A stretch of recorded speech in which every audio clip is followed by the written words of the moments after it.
Hello guys, magluluto naman po tayo ngayon ng ginataang gabi na mayroong suso or bagungon po sa Ilonggo. Ayan po yung ating mga ingredients.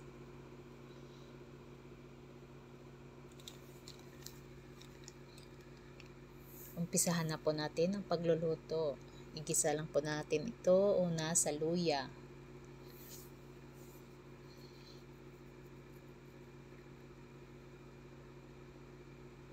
Tapos, isunod lang po natin yung bawang at saka sibuyas.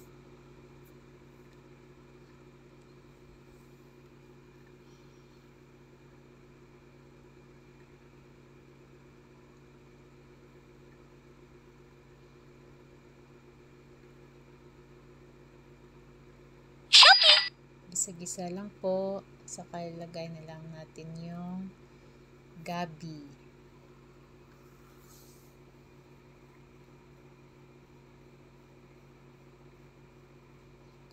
Ilagay po natin yung pangalawang gata.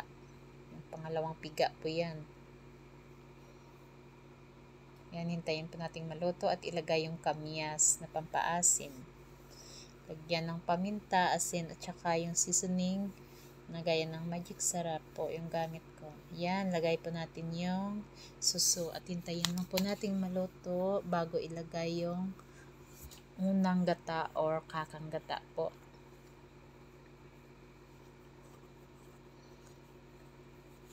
Yan na po, ilagay po natin yung unang gata.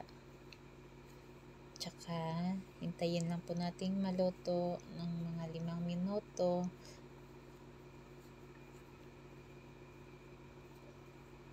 Ayan po, luto na ang ating ginataang gabi na mayroong suso or bagungon sa Ilonggo.